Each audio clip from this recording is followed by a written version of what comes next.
Some real talk now.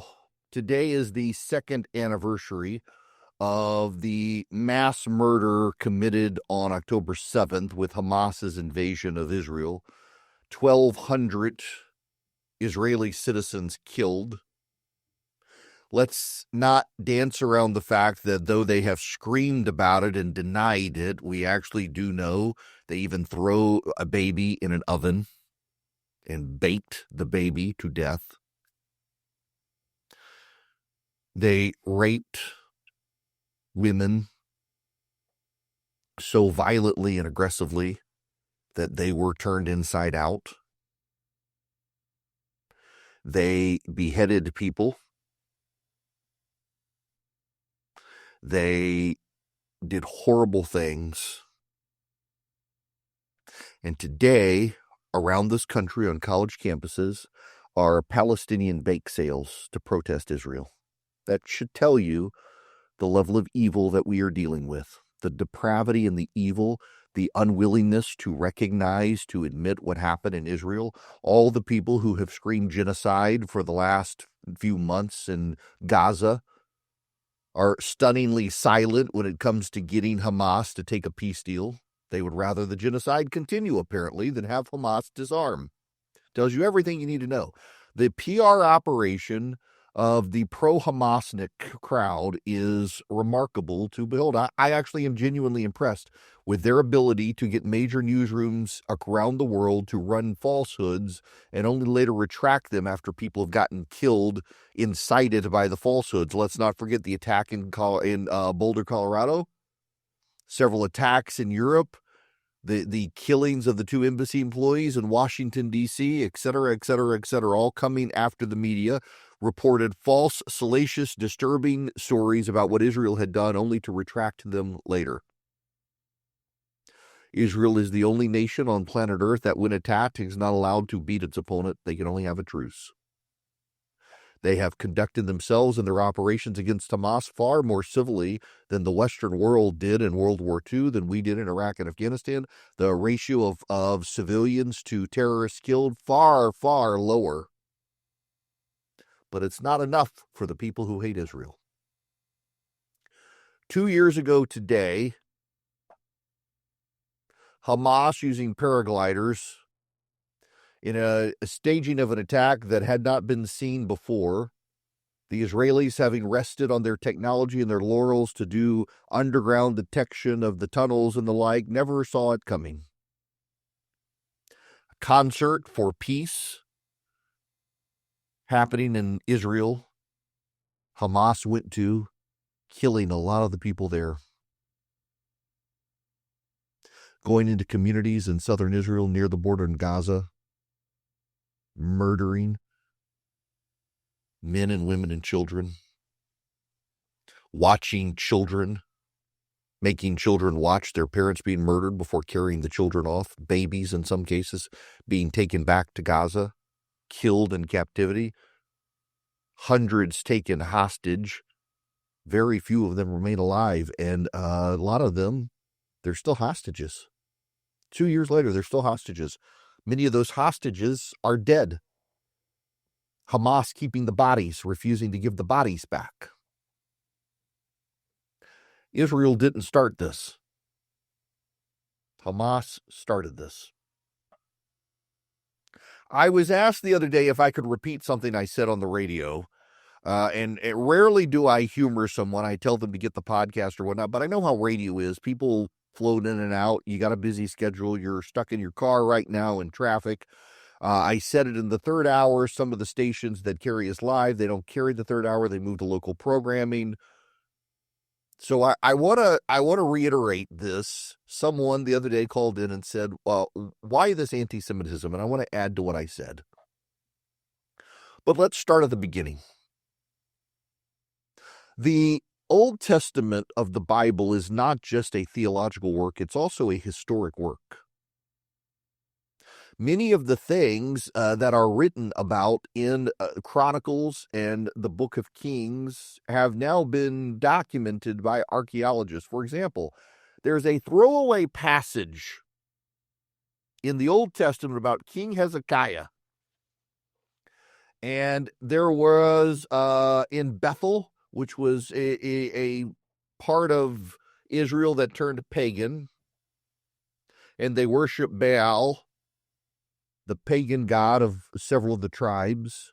Hezekiah marched up there, destroyed the altars of Baal, and converted the area into public urinals and put his seal where the urinals were, that the altars to the pagan gods could not be rebuilt. And within the last 10 years, that little throwaway story, they have found the smashed altars of Baal and the seal of Hezekiah on the public restrooms in Bethel.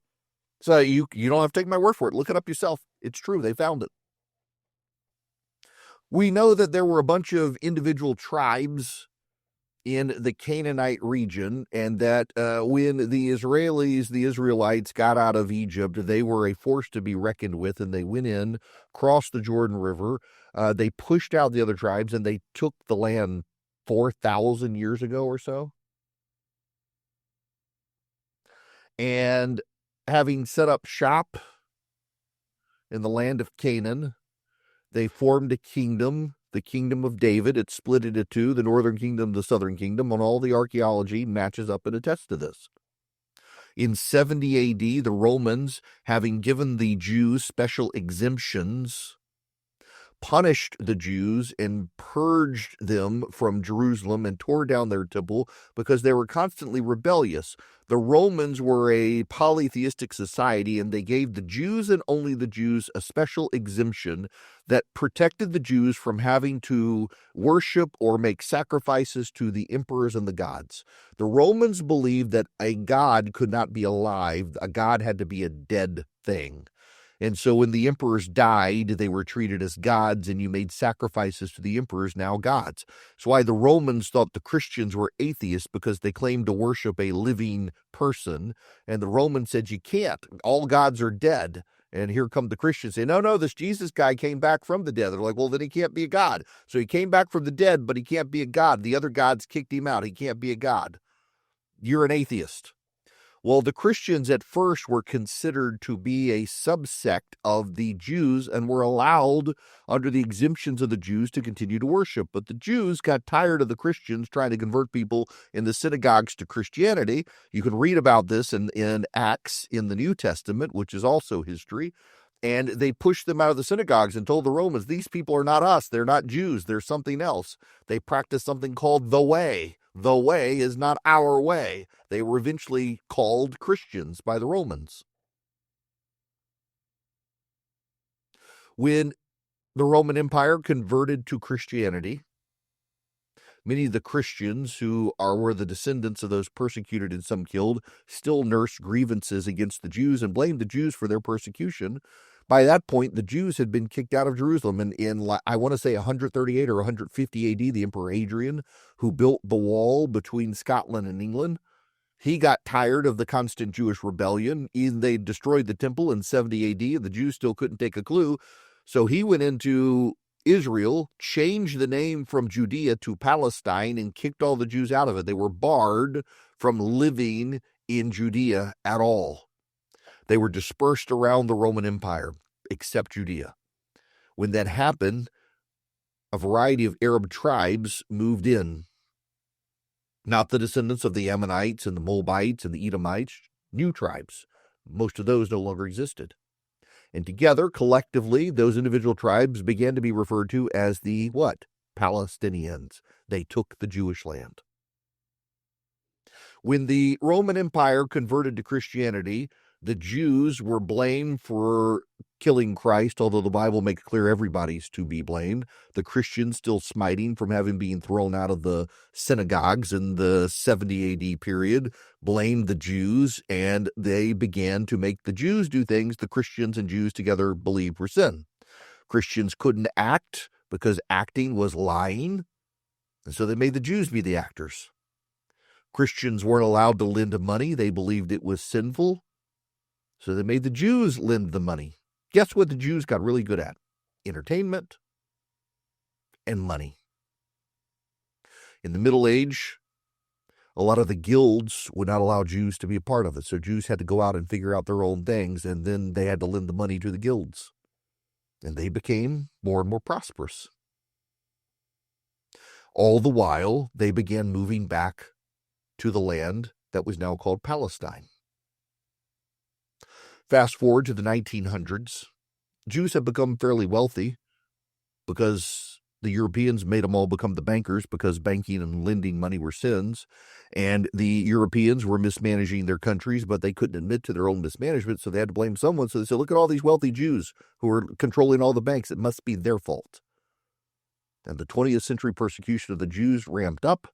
And by the time Hitler came along, the German economy was in tatters after World War I. He couldn't get it fixed. And instead of admitting he was incapable of fixing it, he said, that's the Jews' fault. Let's kill them. After World War II, they were allowed to go back to the land that the archaeologists all agreed was their promised land, their holy land.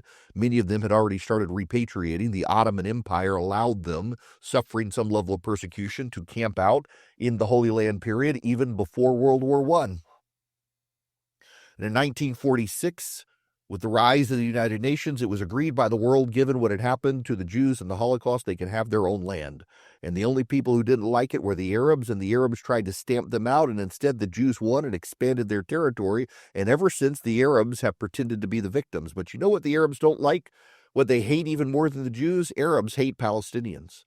The Palestinians have been labeled refugees because none of the Arab kingdoms that allowed them to come in while they attempted to exterminate Israel wanted them to be citizens or wanted them to be permanent residents, and they forced them back on the Israelis after those people had fled Israel so the Arabs could wipe out Israel. They lost the war, and the Arabs were like, well, you got to take back the Palestinians now. We don't like them either.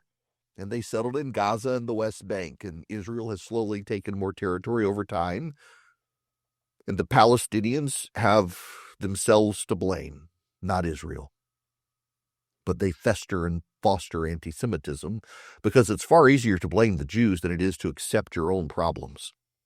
But here we are now in the 21st century, and you have Candace Owens and Tucker Carlson and all these other people online who seem to love blaming the Jews for everything.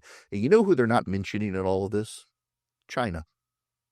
Do you know on October 7th, 2 years ago, shortly after the attack on Israel began, suddenly a massive amount of anti-Semitic propaganda started appearing on TikTok?